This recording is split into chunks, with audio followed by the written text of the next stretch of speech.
Welcome to the Evidence from the Field series. Today, we hear a story from a university that has a mature transdisciplinary interface and a team, including an institutional TI manager and project-based TI managers successfully acquiring and managing projects, respectively. This story illustrates how important it is for institutional TI managers and project-based TI managers, or ITIMs and PTIMs, to work well together so that they can create and support the kinds of multi-year partnerships that are needed to match the scale and time required for the aspired sustainability transformation.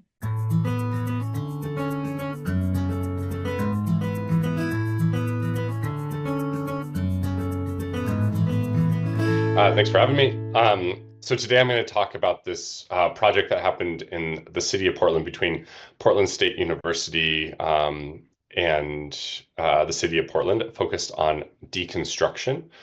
And specifically, it looked at this idea of creating a policy that required buildings that were built before a certain date. The first date was 1926 that they chose, that those buildings had to be deconstructed as opposed to demolished. So deconstruction is slowly taking the building apart as opposed to smashing it down and grinding it up.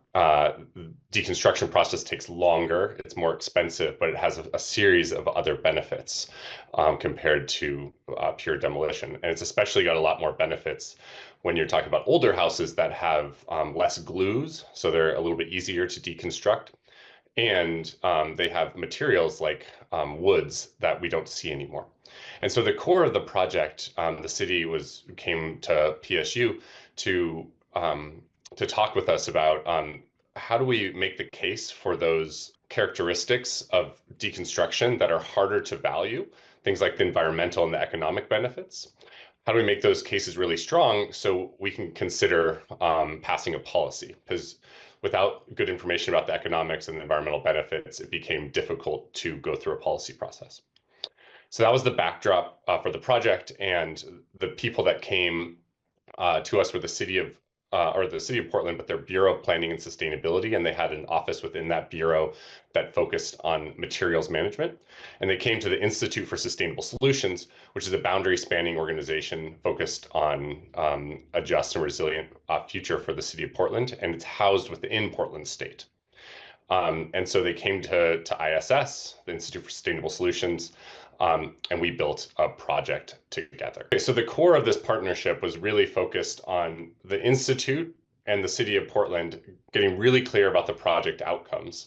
And the first part of the project outcomes were to develop a report that clearly outlined the economic benefits of deconstruction in the city of Portland if we advanced a policy for deconstructing buildings built before 1926. And also to better understand some of the environmental impacts that happened with the current way of dealing with buildings, which is to demolish them. So some of those things included local air quality impacts. If, for example, you had lead in the paint and you were smashing the building down, there's the potential for lead to come into the nearby areas. So the report was going to look at economic impacts, environmental benefits, and negative impacts of the current procedures. And so we built this project, and then quickly the Institute worked to go find the right team of researchers that would be able to partner with the city of Portland. So this is an example of a boundary spanning organization being able to clearly understand kind of the full set of researchers that could deliver a report like this. And we went and found those researchers. And as part of this work, the Institute had also identified funding and project development kind of guidelines that allowed us to very quickly activate the partnership for this first phase of the project. And so the core research group that we found was within the Northwest Economic Research Center within PSU, and there was a team of economists that came together and started meeting regularly with the city of Portland and with the Institute, who is now playing this TIM role, helping broker communication, connection, and funding between the research group the partner within the city. So the project, initial project had been established, and there was a group of researchers, and the city really had two people that were deeply involved, and we had a group of researchers, about 3 researchers. And then we also had a Tim from the Institute for Sustainable Solutions that was working directly embedded in the project. In addition, my role was more as an ITIM role, in that I was supporting the collective of the project, making sure the whole team was supported, they had the funding, and they had the political support to move the work forward. The Tim was specifically in the project, and some of the key things they worked on included fostering communication across the team, making sure the project was functioning and moving along. And so the first really phase of the project was doing this deep analysis, where the researchers and the city kind of essentially ran out this case for the economics of deconstructing these buildings before 1926. So they had a clear understanding of how many they thought were going to be coming down if the policy was passed. They did some research looking at other places that have tried this. They clarified some of the economic impacts and environmental impacts, environmental maladies that were associated with the current policy.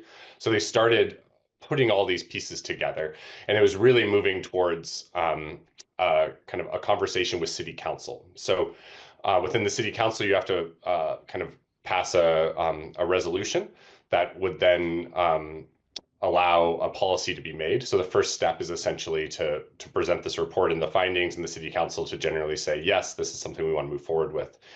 And so we got to that first phase of the project where the report was presented, and the city council was enthusiastic and had additional work to be done. And so this is the point where there was the project could have really faltered if we didn't really have ongoing resources and also people that understood the political context that we were existing within. So instead of the project going to the city council and the city council saying, we need more information on this, or this, we immediately were able to then turn the project into a second phase. And this was a critical role of both the ITIM, who was helping navigate some of the political structures going on around the project, and also the PTIM, who is directly in the project and quickly revising the scope, mobilizing money or funding, and making sure the team was ready to take on the next phase. So after the project kind of went into this phase 2, one of the critical elements of phase 2 was really to look at the workforce impacts and what would be happening to the materials. So some of the questions that came out from the first report is, do we have the workforce to actually take down this many houses? When this material comes out, where is it going to go? Like, do we have venues where it can feed into the economy? And so there's some of these bigger questions that had arisen, and so that got put into this second scope. And as I mentioned before, the ITIM and the PTIM had actually worked proactively even before the project started to have a pool of resources that were pretty readily available for these types of collaborations between the city. And so it allowed us to very quickly activate those resources, rescope the project, and continue pressing on towards kind of the next phase that got us closer to a vote that would allow this to be a policy. And so as the second phase of this report went on, it got a bit more complex because there needed to be conversations with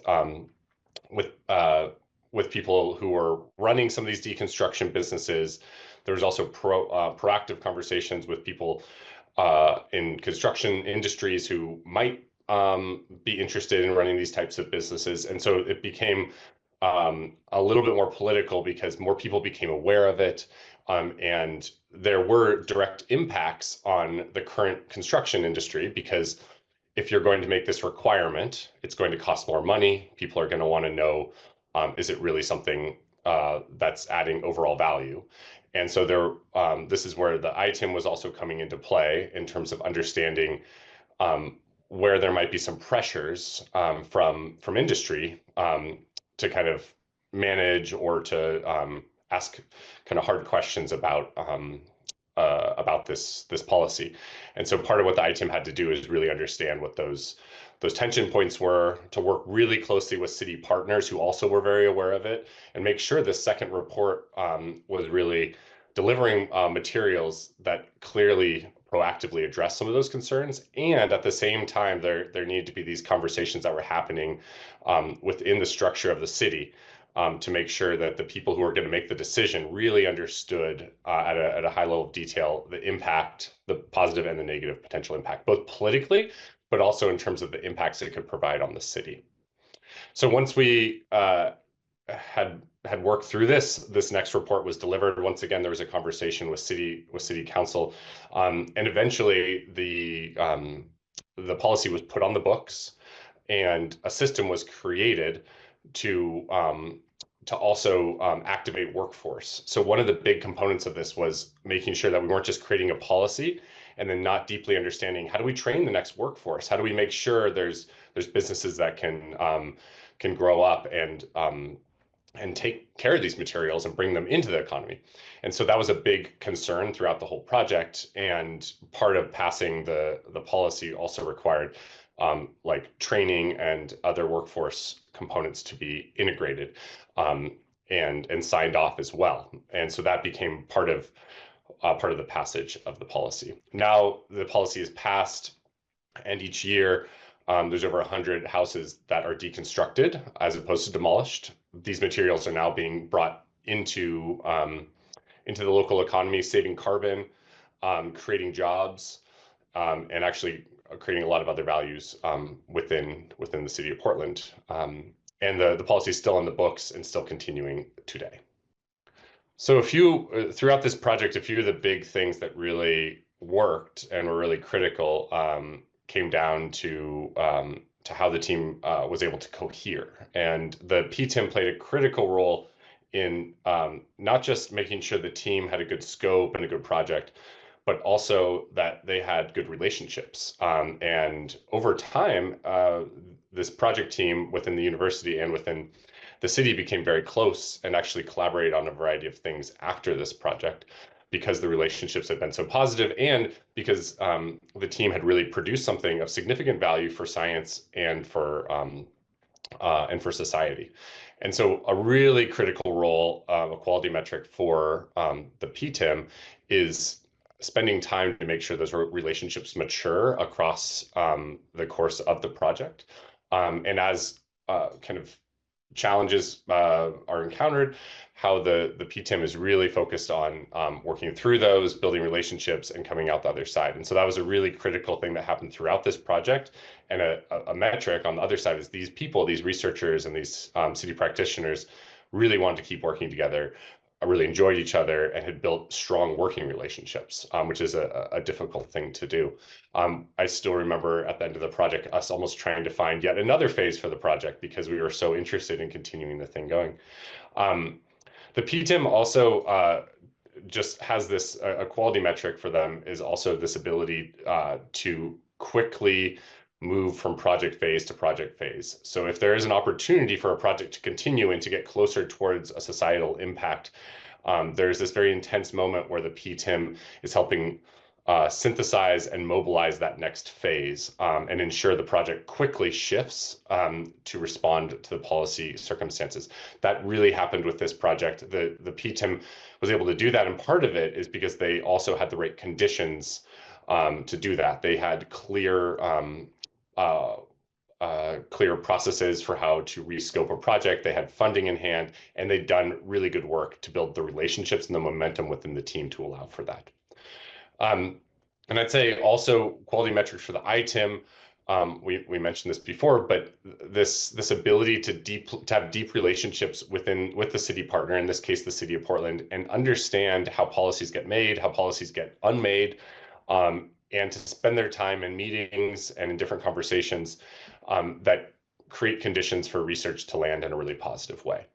And so quality metric was really setting up those larger policy environments for success. And that's not just done with the ITIM, that's really done obviously in partnership with the city practitioners who know that landscape very, very well.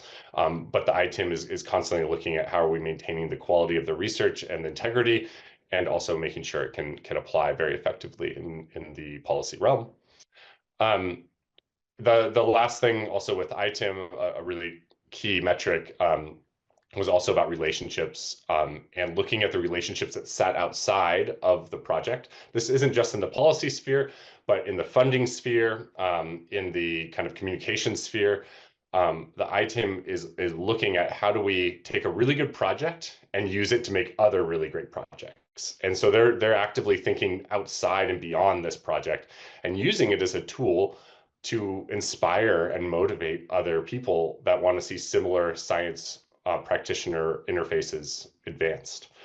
So that's another really critical component. And in this case, the ITIM was able to do that. And we created many, many more projects between the city of Portland and Portland State University on climate, using this example and this template and really replicating that and refining it. The last thing I'll say is one of the greatest things about this project is that after it was the policy was passed, many important things happened in the city, including a lot of these materials staying and being reused within the city, more jobs being created, carbon being reduced. And in addition, it sparked a whole series of conversations and policies around deconstruction across the United States and beyond. And this brought the researchers and the practitioners out into different communities, advising and providing feedback on their experience in Portland.